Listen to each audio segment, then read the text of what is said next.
ऐसी खबरें।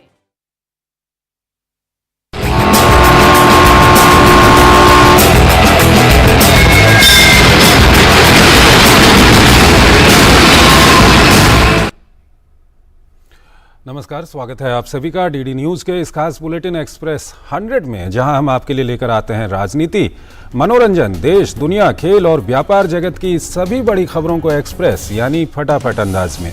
मैं हूं चंद्रशेखर जोशी। तो आइए शुरू करते हैं तेज खबरों का सिलसिला। कर्नाटक विधानसभा चुनाव के लिए नामांकन पत्र भरने का सिलसिला तेज हो गया है। कनकपुरा से भाजपा प्रत्याशी आर अशोक ने नामांकन भरने से पहले रोड शो किया। कर्नाटक विधानसभा चुनाव में बड़ी संख्या में प्रत्याशियों ने नामांकन पत्र दाखिल करने के लिए प्रत्याशी पहुंच रहे हैं। भाजपा के महासचिव और प्रदेश प्रभारी अरुण सिंह ने कहा कि भाजपा फिर से सत्ता में वापसी करेगी। बेंगलुरु में कांग्रेस नेता रामलिंगा रेड्डी ने भी नामांकन दाखिल किया। कर्नाटक में 224 सीट पर विधानसभा चुनाव के लिए मतदान 10 मई को होगा और नतीजों की घोषणा 13 मई को होगी। महाराष्ट्र में एनसीपी नेता और पूर्व डेप्यूटी सीएम अजीत पवार के बीजेपी खेमे में जाने को लेकर अफवाहों का बाजार गर्म है। कहा जा रहा है कि अजीत पवार बीजेपी से हाथ मिला सकते हैं। महाराष्ट्र के राजनीतिक गलियारों में ऐसी चर्चा है कि जिस तरह से एकनाथ शिंदे ने उद्धव ठाकरे को झटका देकर बीजेपी का दामन थामा था, उसी तरह अजीत पवार अपने चाचा शरद पवार को झटका देकर बीजेपी के साथ आ सकते हैं। हालांकि अजीत पवार मीडिया के साथ सामने आए और साफ कर दिया कि वो एनसीपी में हैं और एनसीपी में ही रहेंगे। भाजपा में जाने की खबरों को उन्होंने अफवाह बताया। एनसीपी चीफ शरद पवार ने भी भतीजे के भाजपा के साथ जाने की खबरों को सिर्फ अटकलें बताया। उन्होंने कहा कि इस बारे में सिर्फ मीडिया में बात हो रही है। एनसीपी प्रमुख का कहना है कि पार्टी को मजबूत करने की कोशिश की जा रही है, इसलिए अजीत चुनाव में व्यस्त हैं। इस बीच अजीत पवार ने फेसबुक और ट्विटर अकाउंट से एनसीपी का बैनर हटा लिया है। भाजपा और शिवसेना शिंदे गुट गठबंधन का कहना है कि कुछ दिनों में चीजें साफ होंगी और अगर अजीत पवार आते हैं तो उनका स्वागत है। इससे गठबंधन और मजबूत होगा।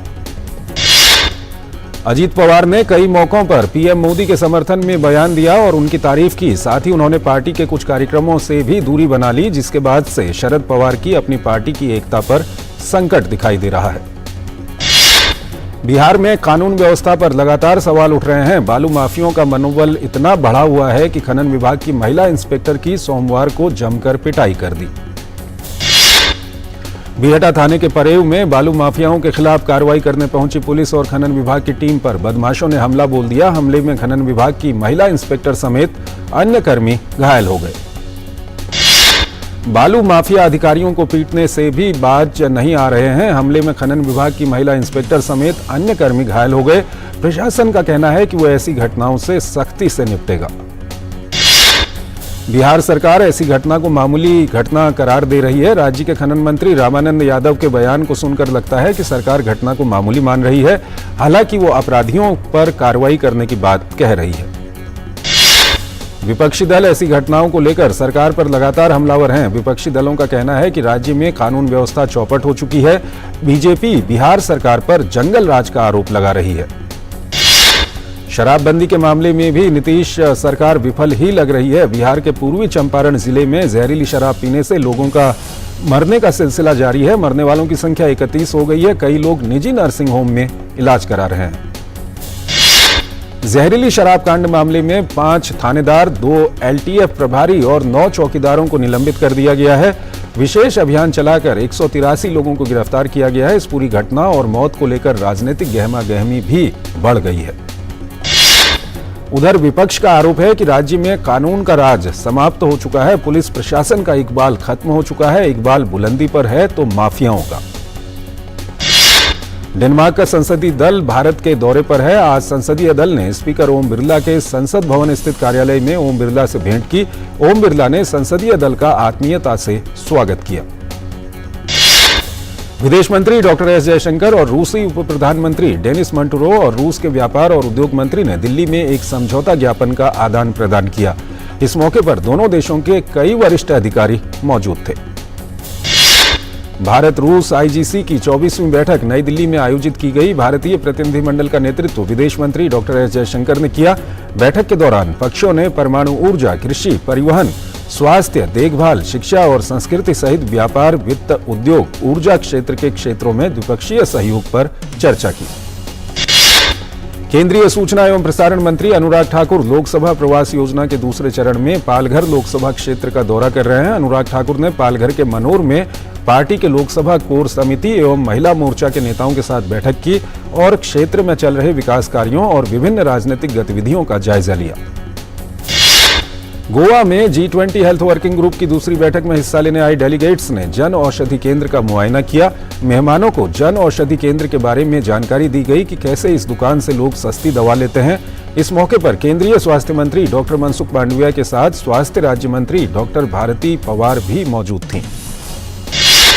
प्रतिनिधियों ने गोवा के हेल्थ एंड वेलनेस सेंटर का भी दौरा किया और वहां से चल रहे ई-संजीवनी टेलीमेडिसिन की प्रक्रिया को भी देखा। इस मौके पर स्वास्थ्य मंत्री ने टीबी मरीजों को पोषण किट भी वितरित किए।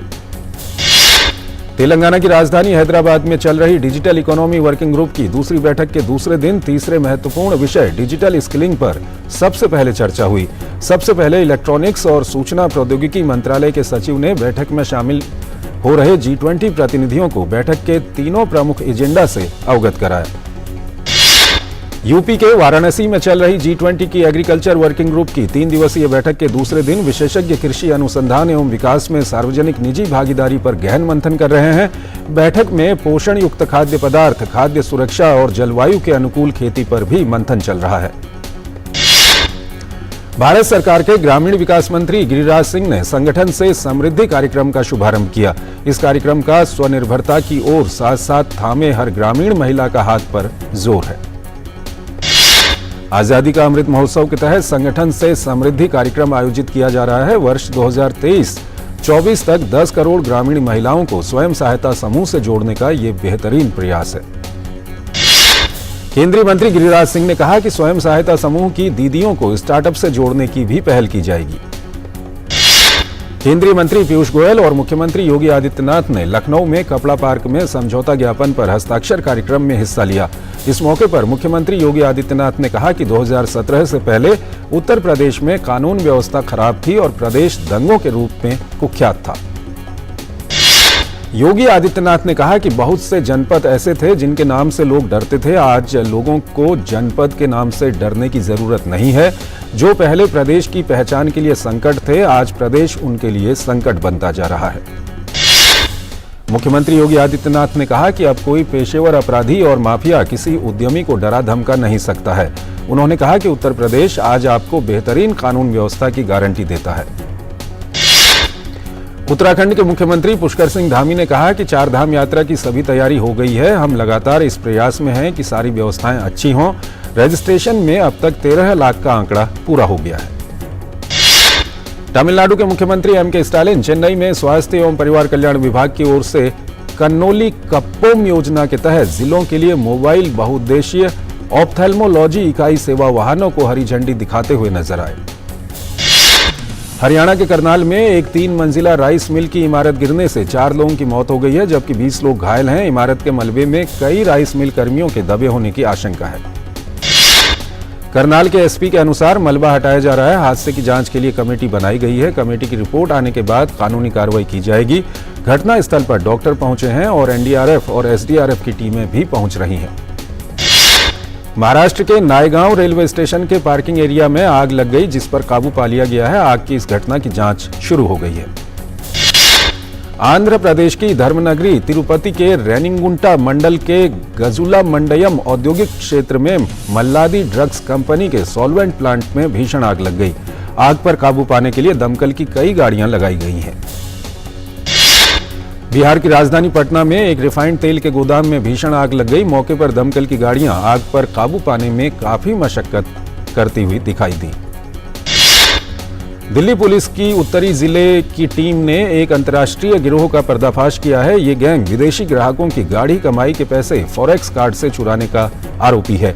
ये अपराधी ग्राहकों के फॉरेक्स कार्ड से उनके पैसे निकाल लेते थे। देश के कुछ भागों में कोरोना के मामलों में फिर वृद्धि हो रही है। पिछले एक दिन में कोरोना के 7,633 नए मामले दर्ज किए गए हैं। वहीं 6,702 मरीज उपचार करवाकर स्वस्थ हो चुके हैं, जबकि कोरोना से 7 मरीजों की मौत हो गई है। स्वास्थ्य और परिवार कल्याण मंत्रालय के मुताबिक देश भर में कोरोना के सक्रिय मामलों की संख्या 6,233 हो गई है, जिसके बाद देश में रिकवरी रेट 98.68% हो गया है। कोरोना के साप्ताहिक पॉजिटिविटी रेट वर्तमान में 5.04% है। इसके साथ ही दैनिक पॉजिटिविटी रेट 3.62% दर्ज किया गया है। अब तक कुल 92 करोड़ 43 लाख परीक्षण किए जा चुके हैं। देश में पिछले 24 घंटों के दौरान छत्तीसगढ़ में सक्रिय मामलों की संख्या में सर्वाधिक 381 की वृद्धि हुई है। इसके अलावा हरियाणा में 220, उत्तर प्रदेश में 279, राजस्थान में 208, महाराष्ट्र में 171, तमिलनाडु में 135 मामले दर्ज किए गए हैं। पिछले एक दिन में दिल्ली में सबसे ज्यादा 321 कोरोना मामलों में गिरावट दर्ज की गई है। इसी अवधि में कर्नाटक में 172 और केरल में 134, गुजरात में 94 कोरोना के मामलों में कमी आई है। कोरोना से निपटने के लिए टीकाकरण सबसे कारगर हथियार है। देश भर में अब तक 220 करोड़ से ज्यादा टीकाकरण किया जा चुका है। बीते एक दिन में 2,11,000 से ज्यादा कोरोना की जांच की गई है।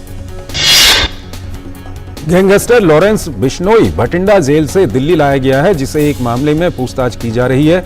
जांच एजेंसी NIA ने बिश्नोई को पटियाला हाउस कोर्ट में पेश किया। उत्तर प्रदेश में माफिया अतीक और अशरफ की पुलिस हिरासत में हत्या की जांच पर सुप्रीम कोर्ट में 24 अप्रैल को सुनवाई होगी। इसके अलावा याचिका में 2017 से उत्तर प्रदेश में अब तक हुए 183 एनकाउंटर की जांच सुप्रीम कोर्ट के रिटायर्ड जज की निगरानी में एक्सपर्ट कमेटी से कराने की मांग की गई है। केंद्र और गुजरात सरकार ने बिल्किस के दोषियों की रिहाई से जुड़ी फाइल पेश करने को लेकर ऐतराज जाहिर किया। सरकार ने कहा कि वो फाइल तलब करने के सुप्रीम कोर्ट के आदेश को वापस लेने के लिए पुनर्विचार अर्जी दाखिल करने पर विचार कर रहे हैं। कोर्ट ने सरकार के रवैये पर सवाल उठाया। कोर्ट ने पूछा कि फाइल कोर्ट को दिखाने को लेकर सरकार को आपत्ति क्यों है। अगली सुनवाई 2 मई को होगी। बिल्किस बानो मामले के 11 दोषियों को समय से पहले छोड़ने के फैसले के खिलाफ बिल्किस बानो के अलावा TMC नेता महुआ मोइत्रा, सुभाषिनी अली, पत्रकार रेवती लाल ने सुप्रीम कोर्ट में याचिका दायर की थी। एक छोटा सा ब्रेक। ये है भुलक्कड़ भास्कर। भास्कर? सॉरी, भास्कर ढक्कन लगाना भूल गया। भुलक्कड़ भास्कर, तुम्हें कहा था मेरे बेटे को घर ड्रॉप करवाना है और क्लाइंट को ऑफिस लाना है। आप में से किसी को PNB का नंबर पता है? 1800 PNB का नया टोल फ्री नंबर 1800 स्वागत है आपका ब्रेक के बाद और आइए अब खबरों के सिलसिले को और आगे बढ़ाते हैं। महाठग सुकेश चंद्रशेखर को 3.5 करोड़ की मनी लॉन्ड्रिंग मामले में दिल्ली की पटियाला हाउस कोर्ट में सुनवाई के लिए लाया गया है। ईडी ने शनिवार को मनी लॉन्ड्रिंग के मामले में सुकेश चंद्रशेखर के खिलाफ चार्जशीट दायर की थी।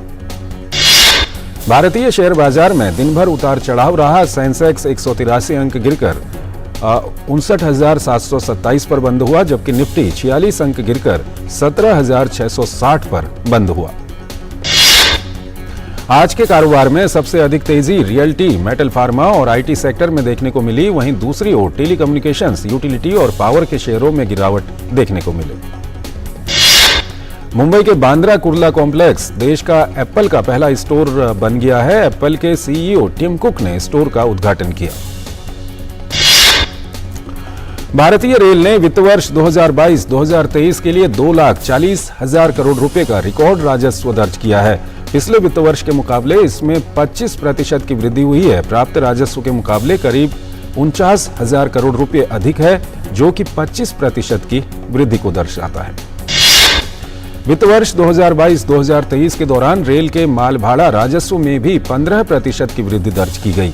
इस वृद्धि के साथ ये 1,62,000 करोड़ रुपए पर पहुंच गया।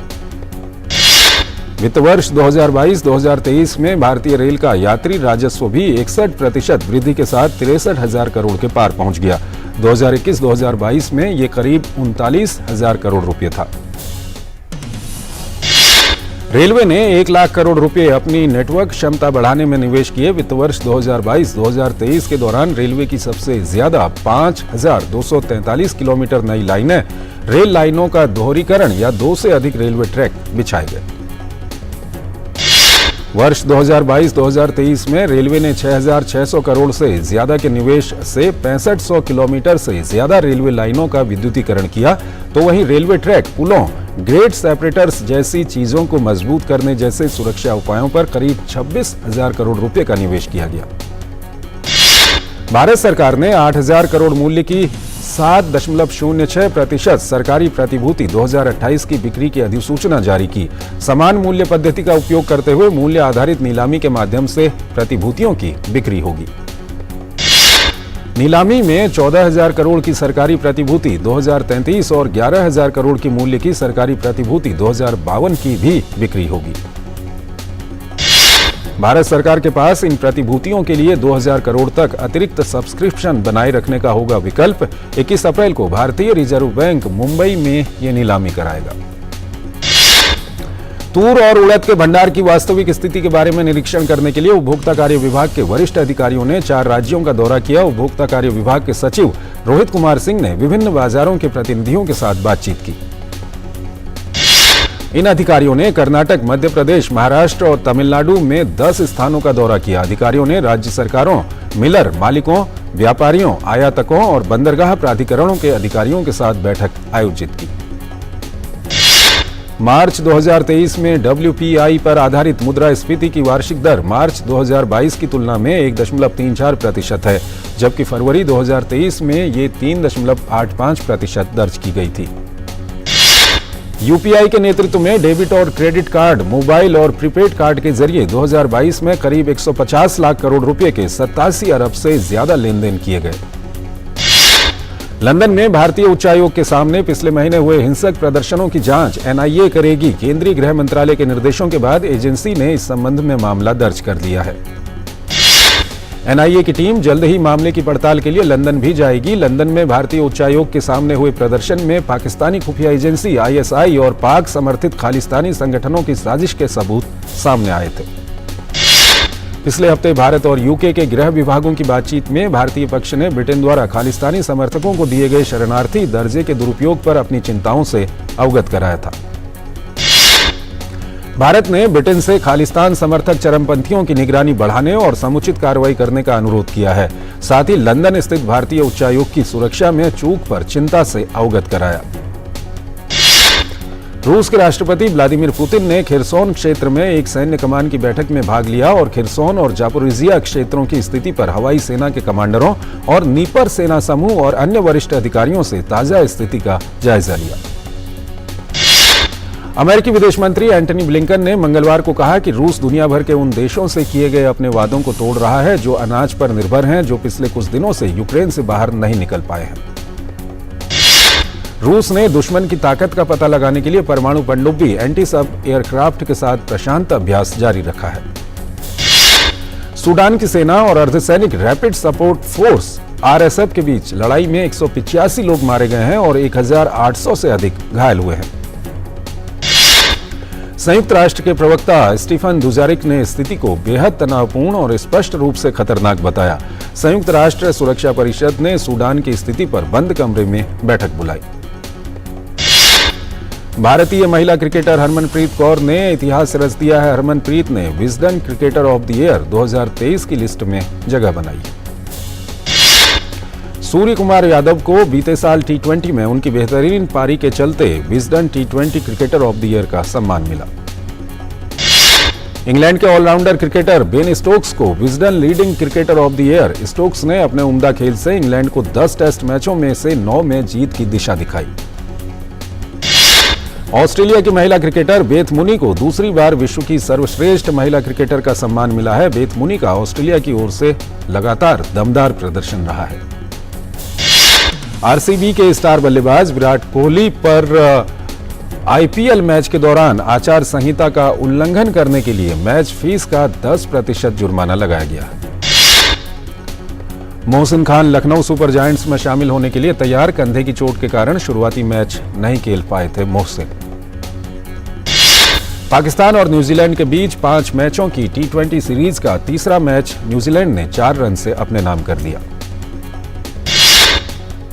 ब्राजील में चल रहे पैरा बैडमिंटन इंटरनेशनल चैंपियनशिप में प्रमोद भगत और सुकांत कदम की भारतीय जोड़ी ने पुरुष युगल स्पर्धा का स्वर्ण पदक अपने नाम किया। प्रीमियर लीग में लिवरपूल ने लीड्स यूनाइटेड को 6-1 के अंतर से हरा दिया। प्रीमियर लीग में लिवरपूल को यह जीत 5 मैचों के बाद हासिल हुई। लिवरपूल की जीत में चमके डिएगो जोटा और मोहम्मद सलाह दोनों ने मैच में 2-2 गोल किए। चैंपियंस लीग में आज क्वार्टर फाइनल के दूसरे लेग के मुकाबले खेले जाएंगे। गत विजेता रियल मैड्रिड का सामना इंग्लिश क्लब चेल्सी से होगा। पहले लेग में रियल ने अपने घरेलू मैदान पर 2-0 से जीत हासिल की थी। ऐसे में रियल की कोशिश दूसरे लेग को जीत सेमीफाइनल में जगह बनाने की होगी। वहीं नेपोली भी आज देर रात एसी मिलान के खिलाफ क्वार्टर फाइनल के दूसरे लेग का मुकाबला खेलने उतरेगी। पहले लेग में मिलान ने 1-0 से जीत दर्ज की थी। अर्जेंटीना इंडोनेशिया के स्थान पर फीफा 2023 अंडर-20 विश्व कप की मेजबानी करेगा। इंडोनेशिया को फीफा ने इसकी मेजबानी करने से हटा दिया है। फीफा अंडर-20 विश्व कप 20 मई से 11 जून तक शुरू होगा और ऐसा पहली बार होगा जब अर्जेंटीना 2001 के बाद इस टूर्नामेंट की मेजबानी करेगा। अब एक बार फिर शाहरुख खान और दीपिका पादुकोण की जोड़ी एक साथ होने की खबर सामने आ रही है। खबरों की माने तो फिल्म शाहरुख की जवान में दीपिका कैमियो करती नजर आएंगी। करीब 4 साल के लंबे गैप के बाद Salman Khan starrer most awaited film किसी का भाई किसी की जान ईद पर रिलीज हो रही है। फिल्म की पहले दिन 50,000 टिकटों की एडवांस बुकिंग हुई है। फिल्म डायरेक्टर करण जौहर ने साल 2018 में रिलीज हुई फिल्म धड़क के सीक्वल की तैयारियों से जुड़ी खबरों पर विराम लगा दिया है। करण जौहर ने फिल्म का सीक्वल बनने के कहा कि सीक्वल बनने के अभी कोई आसार नहीं है। एक बार फिर सोशल मीडिया पर इस खान फैमिली की चर्चा हो रही है और इसकी वजह है शाहरुख खान का फैमिली फोटो जो गौरी खान ने शेयर किया है। तस्वीरों में सभी ने ब्लैक एंड व्हाइट कपड़े पहने हुए हैं। बॉलीवुड एक्ट्रेस कंगना रनौत ने साझा किया है कि एक्टर ऋतिक रोशन के साथ कानूनी लड़ाई शुरू होने से पहले बॉलीवुड स्टार आमिर खान मेरे सबसे अच्छे दोस्त हुआ करते थे। बॉबी देओल और रणबीर कपूर की अपकमिंग फिल्म एनिमल की शूटिंग पूरी हो गई है। संदीप रेड्डी वांगा के डायरेक्शन में बनने वाली फिल्म एनिमल में गैंगस्टर ड्रामा है।